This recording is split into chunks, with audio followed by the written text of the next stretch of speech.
Hey everybody, this is Reed with Rapid Response Training, and I'm here doing a follow-up. So this rifle is the one I did the rifle setup video on. As you can see, it's no longer a whole rifle because I took it down to deal with that problem. So we are going to go ahead and fix the problem, and here's how we're going to do that. So I got a new receiver end plate. This is the biggest deal on this guy. That was the part that failed on me, okay?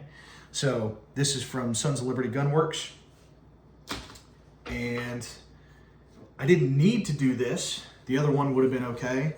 I got a new buffer tube, also from Sons of Liberty Gunworks, and man, this thing feels awesome. Turns out it feels way better than like the budget one that came with it.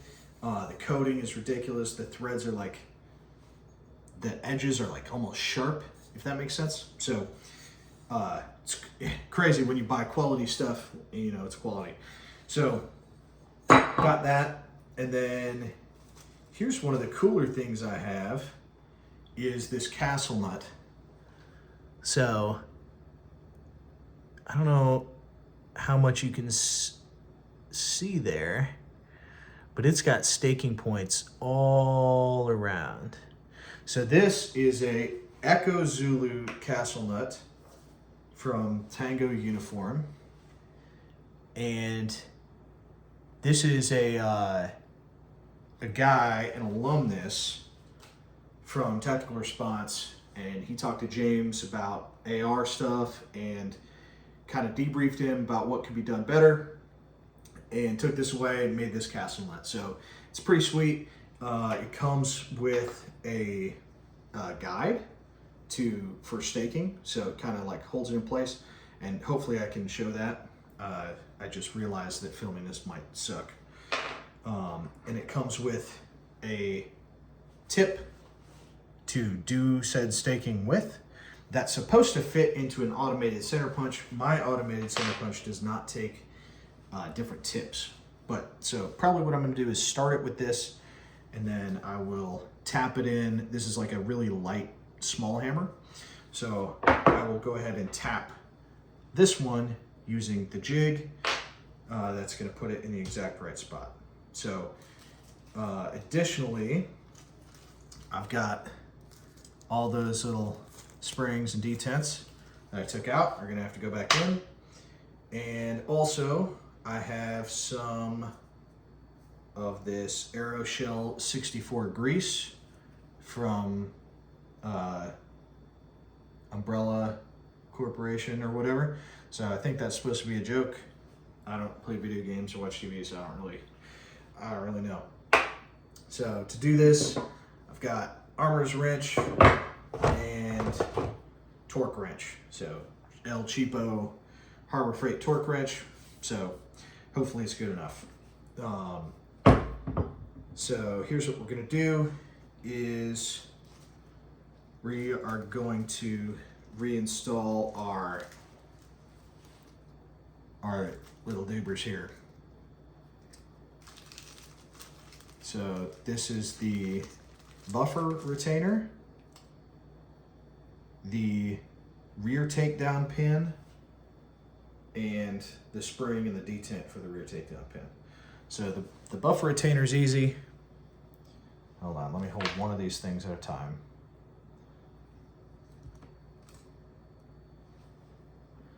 The buffer retainer is easy. It's like that little guy right there, and the spring, and it fits in here, and then this fits in the hole right in that guy. So we just set that there for now. And then you can see that hole, a little bit of daylight. So that groove needs to face rearward, okay?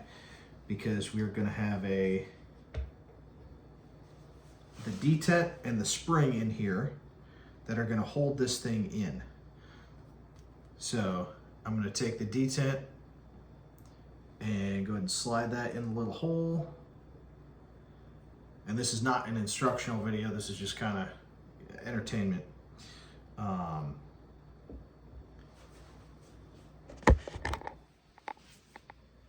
So little hole here, You can see that. That's where the buffer detent goes, and this is where that pin goes, right? So, but like I said, not instructional, because you know how it be. So I got that ready to go. Now I'm going to prepare this castle nut on the buffer tube and the receiver end plate. So to do this properly, we are going to, I'll go ahead and thread it on here just to kind of get my, before I do any grease, just to kind of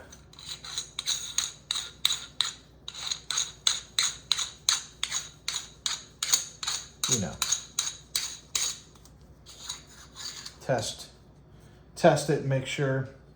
So this guy's got a little indent here. That's the part that's going to go toward the gun, so that's how you know. So we can go ahead and put that on. It only goes on the one way, so that's convenient. And that's going to be how it's going to work. So just mock that up, make sure everything's going well, and then you can see here I've got the silver one. You can see these divots. That's where the staking is going to take place. So go ahead and take this back apart, but feel good knowing that things are the way they need to be. And we're going to go ahead and throw some grease on this guy. So apparently you do not need much. I'm going to take a little bit of that off my finger. We'll go with about that much. See what happens. And I'm going to rub this on the threads toward the front, because when I screw this castle nut down, it's going to distribute it through all of the threads. So there's that. And then we'll do our castle nut. So it's obviously important to make sure that the teeth are facing the back, because we want the divots in the front.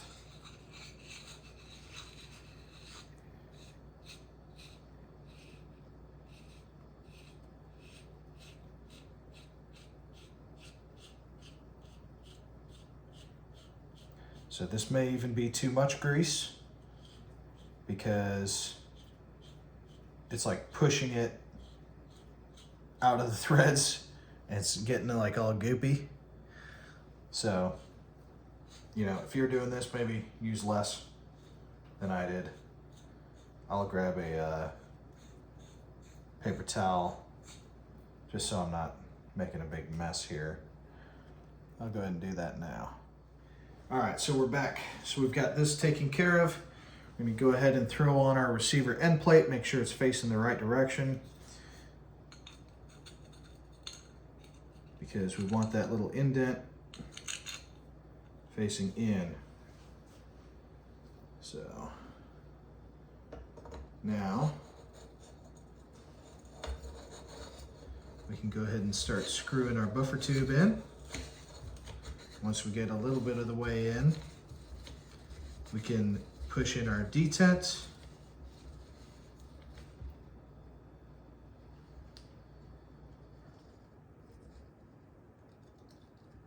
And make sure that this little spring doesn't get like kinked or anything like that.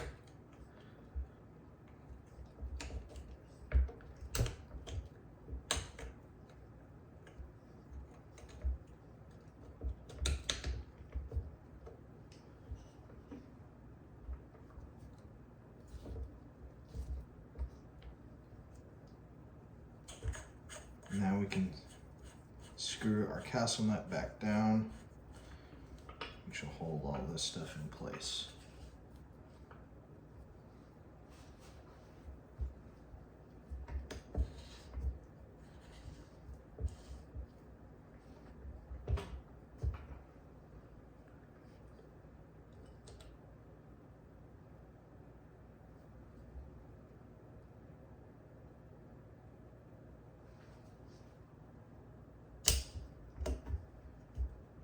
So there's our takedown pin, that works.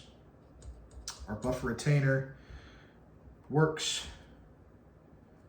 So we can move on to getting this torque down. All right, so we will get our torque wrench, and we've got it set to our 38 to 42 foot-pound. Echo Zulu makes a torque wrench or a castle nut wrench that looks pretty great.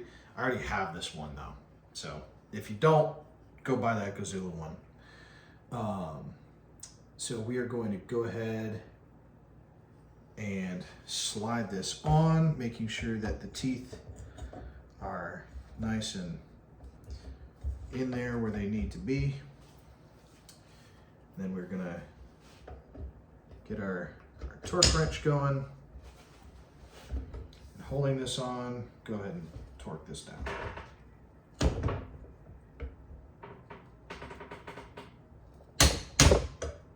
Okay. So, torque has been achieved. So, now we're going to go ahead and do the staking. So, I guess I'll show you guys. There's not a ton to really see here, unfortunately, and the light is terrible, like you do. But that's the receiver end plate, this little skinny guy, and the castle nut snugged up against there, torqued down, and the buffer tube. Our pin works, so that's not a problem. And buffer retainer is gonna retain. So that's good to go. Now we're going to take our staking guide, and this has little teeth that slide into the notches on the castle nut. So it holds it exactly where you need to be staking. So you're not gonna mess it up. So kind of shit. Well, I'll go ahead and redo that so you can see it. So this is just a little plastic guy with like some teeth on there that fit. There you go. That fit in the notches of the castle nut in the castle-y part. And it's gonna hold, and then it's got these holes that holds it right over where my punch needs to go. So I'll take my punch and I'll put it in this hole.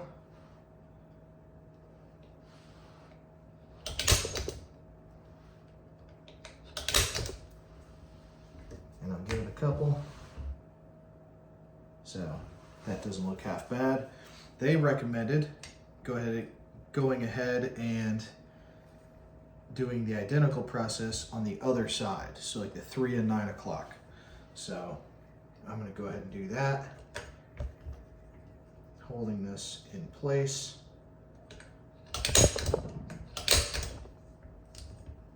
Nice. So we've got a stake. It just may not be quite the stake that we want. So let's see if I can point it out. So right there. No, you can't see it. Of course not. Right there, we've got it staked, and it's the same on the other side. So what I'm gonna do now is I'm gonna go ahead and put this jig right back in that spot. And I'm gonna take this little deal here that's supposed to go in an automated center punch. And I wish I had one that would be really nice. I'm gonna slide this in here into the spot. And I'm gonna take this light hammer, and I'm not gonna bang hard on this. And I'm gonna try and stake it just a little bit more thoroughly like.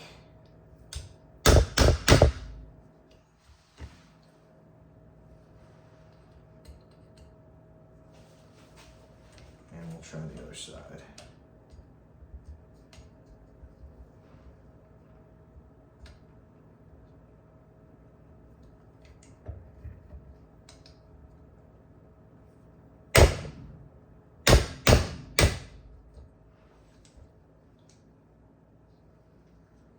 So I'm trying to drive as much of the metal as I can from the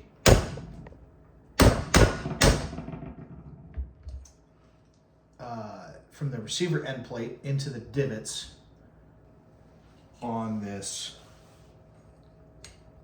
castle nut. And throw our buffer in here.